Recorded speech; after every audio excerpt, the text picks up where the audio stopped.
Hey guys, welcome back to the Archer and Olive channel. If you've never seen me before, my name's Gracie and I'm from the Archer and Olive Ambassadors team. In today's video on the A&O channel, I'm going to be going over what I think is the ideal use for each size of notebook that Archer and Olive sells. As you know, if you've looked around on the Archer and Olive website before, you know they make almost all of their journals in lots of different sizes. And whether you're an artist, you're a journaler, you're a planner, there's a perfect use for every size notebook. So I'm going to go through them all today and give you what I think is the best thing to use each size notebook for. Before we get started, make sure you subscribe to the Archer and Olive channel for more ideas and inspiration. And if you want to see me on my personal corner of the internet, you can follow me on Instagram and on YouTube at Gracie Creates and on TikTok at Groovy Gracie Creates. And of course, you can shop all of these sizes of notebooks on the Archer and Olive website right now. There are tons of really cute patterns that are available in all of these sizes right now. So starting at the top of the list, we're going to be talking about the A5 notebook. To me, the perfect thing to use an A5 notebook for is a bullet journal. I feel like A5 is the classic, most well-known,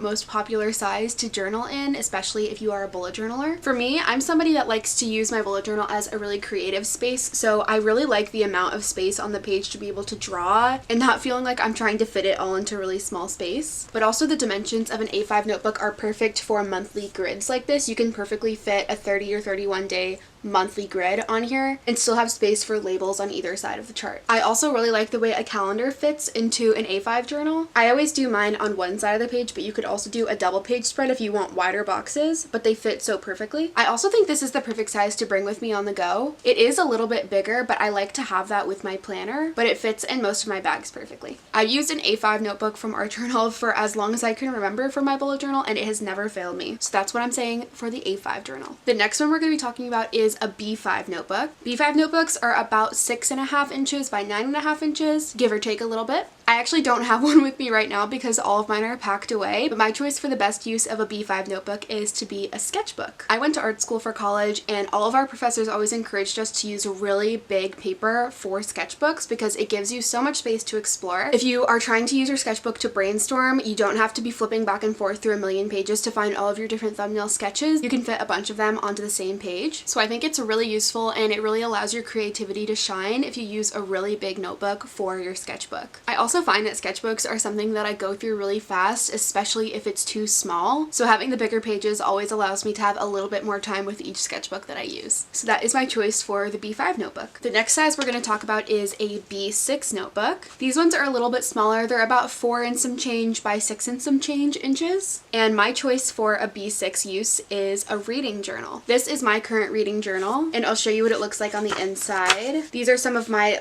yearly spreads for my journal, and then this is what my individual entry pages look like for each book that I've read. To me, my bullet journal is my primary journal. That's the one that I'm using all day, every day as my weekly to-do list, as my calendar, as my planner. But I love to have supplementary journals like a reading journal or a travel journal. But since I'm not reaching for them all the time, it's great to have a little bit of a smaller notebook because I'm not going to use it up as fast. These ones are also skinnier, so they're really nice to slip into your bag, especially if you're somebody that likes to journal out at a cafe or you like to go read in the park. It's a really great thing to bring with you on the go. I also find that with my reading journal, I just have less information to put on each page. When I add an entry of a book that I've just read, I'm not putting that much information about it into the journal, so it's nice to have a little bit of a smaller page so I can still keep each page just for one book. And that's my choice for the B6 notebook. The next notebook that we're going to be talking about is the A6 notebook, and that is this little tiny one right here. As you can tell, my A6 notebook is literally the size of my hand. It's really small and can perfectly fit in your bag to go on the go. And that's why I choose to use the A6 notebooks as my travel journal. I actually have a full video on the Archer and Olive YouTube channel of me setting up this exact journal as my next travel journal for 2025. You can check that out as well if you want to see all of the pages that I have in here. But I'm somebody who doesn't like to bring a lot of art supplies with me when I travel. I like to travel light and pack in a carry-on size bag. So having a really small journal that I can keep with me is the perfect thing for traveling. I still like to write daily journal entries when I'm traveling so I can remember everything, but I do all of my bigger scrapbooking, memory journal, junk journal things when I get home. And that's why this is the perfect size. I just bring this and a couple of pens with me when I travel. I can easily pack it in my carry-on bag or even slip it into my day bag while I'm walking around a new place. So you can have your little main character moment of writing into your little notebook while you're sitting in a cafe somewhere. And this one is really simple. I just have my trip timelines plus my daily journal entries from everywhere we went. That's my choice for the A6 notebook. The next size notebook we can talk about is the square, and this one is 8 by 8 inches. I love this one, and this is actually my first time using a square square notebook. I was very intimidated by this size before I started using it, but now that I am using it, I absolutely love it. Since this one is a bit bigger, I feel like this is less realistic to bring with you on the go. So my choice for this size notebook is to be a memory book. I'm using mine as a pseudo junk journal and memory book, scrapbook kind of thing right now, but these pages are such a perfect size for making fully dedicated spreads to travels or events in your life. And these are so nice to flip through because the pages are so large. It really does feel like an upscale, really nice, higher quality version of a scrapbook because it's in such a beautiful, nice bound book. I also think a memory journal can be a really cool thing to give as a gift. If you're a parent, you can make a memory journal about a certain year in your child's life, or you could make one as a memory book for you and a friend. So that's my choice for the square notebook. And the last one we can talk about is the traveler's notebook. Traveler's notebooks are about 4 and some change by 8 and some change inches. And even though it's actually called a traveler's notebook, my choice for traveler's notebooks is not actually being a travel journal,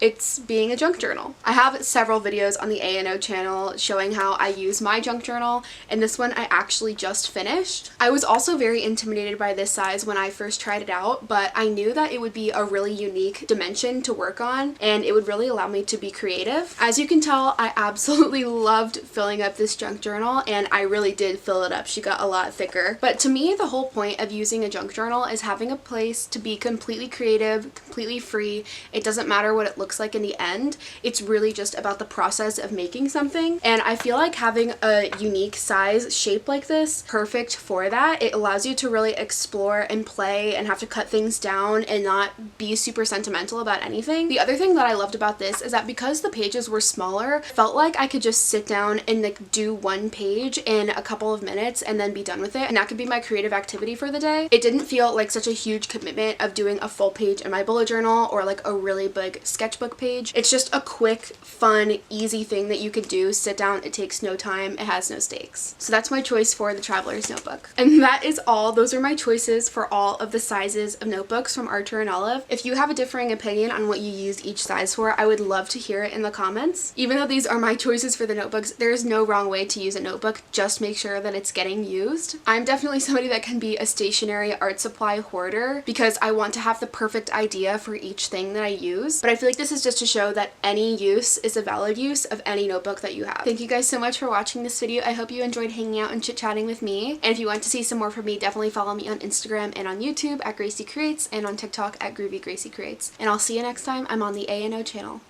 Bye!